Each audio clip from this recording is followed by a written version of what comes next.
Hey guys, welcome back. In this video, I'm gonna discuss about the problems which I wasn't able to solve in biweekly contest in Leetcode 129. Uh, I attended the all the problems, but I was able to solve only first two of them.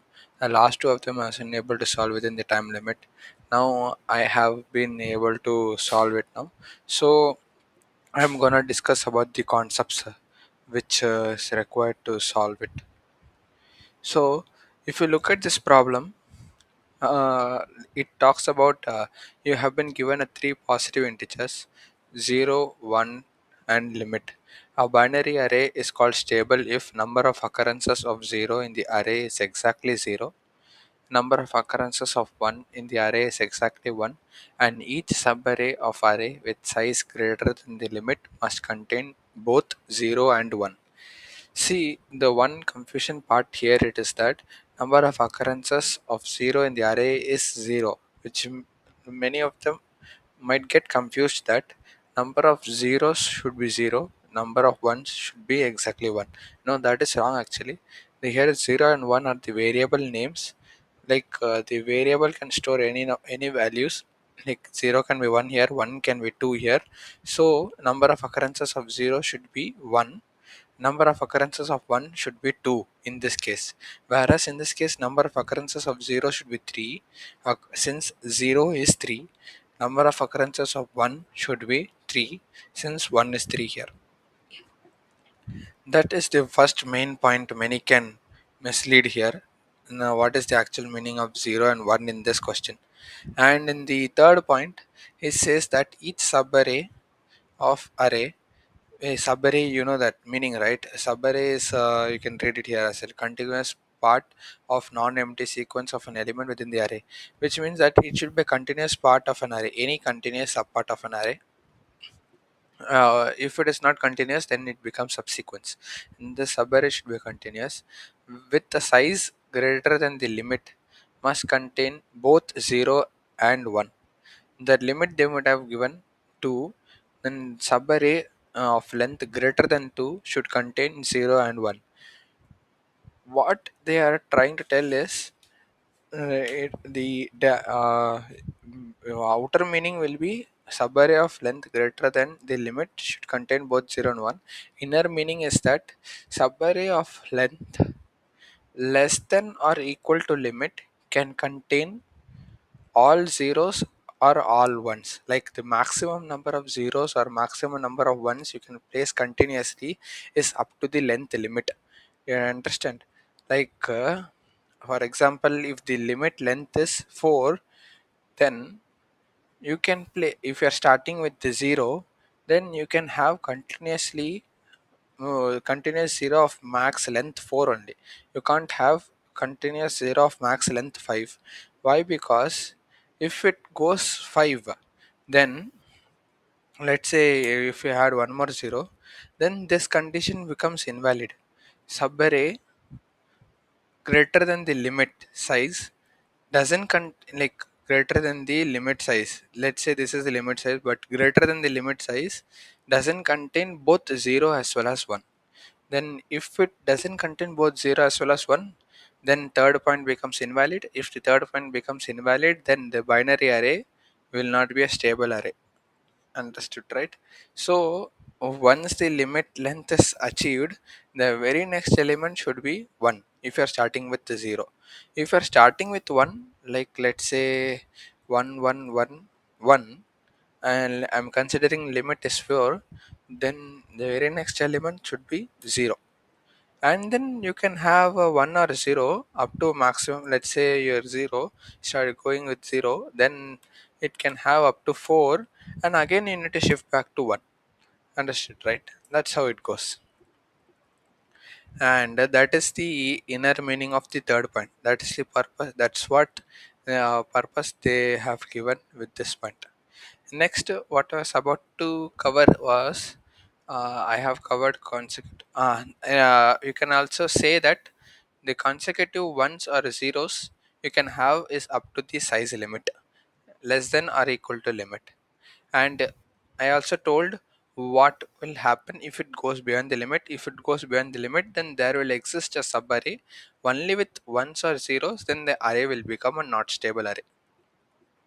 And to identify now you would have understood that the problem, to identify under which concept this problem falls, whenever you see the word maximum or minimum, what they are trying to find is find the total number of binary arrays, right? Let's say total maximum or minimum, then 80 to 90% it comes under DP problem. Understood, right?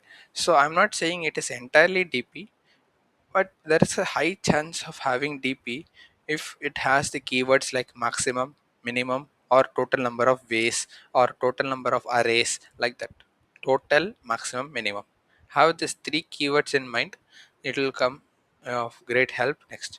So once you get to know this is a TP problem, how will you solve it is, don't just directly try to write the table. So first write the recursion approach, then memorize it, and then write the tabulation way. So let me discuss how to write the recursion approach. I'll just remove the memorization way and I will discuss it in later stage. So let's say this is my main function, right? Number of stable arrays. It already has the parameters given by the Leetcode persons like 0, 1 and limit. And I'm creating a DP 2D array with the memset. Memset is a STL, C++ STL, or you can also use vector of vector also. Anything is fine, or you can use just a single vector like that also. So since using DP here and then like this, how like this is how I will use the memset. So I'm calling the my recursion function two times. One for, let's say I'm starting with 1, okay, or one for starting with 0, another for starting with 1. I'm passing the parameter 1, 0, true, limit. I'll tell you what is the meaning of this true and false. And as I said, I'm starting with 1 with 0, I'm starting the array with the zeros, or I'll start with arrays with ones, and it can be any of these case. So I will consider both the cases. A will start with zeros, B will start with 1, and I will add both, and that will be my answer. So this true and false is that this is my previous element checker. Let's say previous element checker in the sense uh, let's say my array is like this.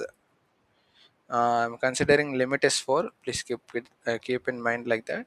So let's say this is my array element, and I need to enter the next element after this thing. So previous element checker is, let's say true means my previous element have not crossed the limit. Let's say limit is something, right? Limit that maximum subarray length which must contain both 0 and 1, as I said before. If it has crossed the limit, then I'm in danger, then I will turn it as false. If I haven't crossed the limit, then I will make it as this thing, true. So till then it by default it will be true. If it has crossed the limit, then I will make it as false. I will show you in the above code how I am making it as false. Here in this case I need to start with 1, so I'm making it as false. So understood, right? If I make it as false, by default it will understand that and very next element, that is the first element, should begin with 1. Let me just go inside now. If you go inside, initialize base condition for the recursion is once it attain the highest iteration of highest stack value, then if 1 is 0 or 0 count is 0, then I need to return 1. Okay, that is the base condition. And as I said, if the ms is true, if the previous checker has not crossed the limit, then if it is true, then check it in the for loop whether how till where you have to check. You need to get the minimum value of 1. 1 is the what, the variable value 1, and then the limit minimum of these two. Get the minimum of these two, and after getting the minimum of these two, make it as false. And similarly, if it is false, get the minimum of variable 0 and the limit, and make it as true, and vice versa. And now, by easily, you could write the recursion approach. But if you run this code, it will give you the time limit exceeded. But one hint I can give you is, when your recursion code will when can you say your recursion code is working, in the sense, just write the recursion code. If it is passing with the public test cases, uh, they are giving three test cases. If it is passing with the three of the test cases, then you can happily say that your recursion code is working. And but if you try to submit it, it will give you the time limit exceeded. And at that time, our friend memorization comes into help. Nothing like memorization. What it does is, it just reduces the repetitive stack, this thing. For example, I don't have a pen. So, for example, let's say recursion call gets added, right? Let's say recursion call one is there in the stack, and then recursion call two is there in the stack, and recursion call three is there in the stack. I'll write till three and so on. And to solve the one, and recursion call three should get finished, and after that recursion call two get finished, and then recursion call one should come. And for example, if recursion call 3 get finished and recursion call 2 it comes back, what if it is making another recursion call called recursion call 4, which solves in the similar way of recursion call 3? It is a waste of another computational approach, right? So in order to prevent it, we'll just store it in memorization way. I'll just, yeah, what we can do is to write it in memorization way. You just to find out what and all the parameters in the recursion functions are changing. There, how many parameters I'm passing? 1, 2, 3, and 4. How many of them are changing? One, two, three. One, this one variable is changing, zero variable is changing, and this one is changing from true to false, false to true.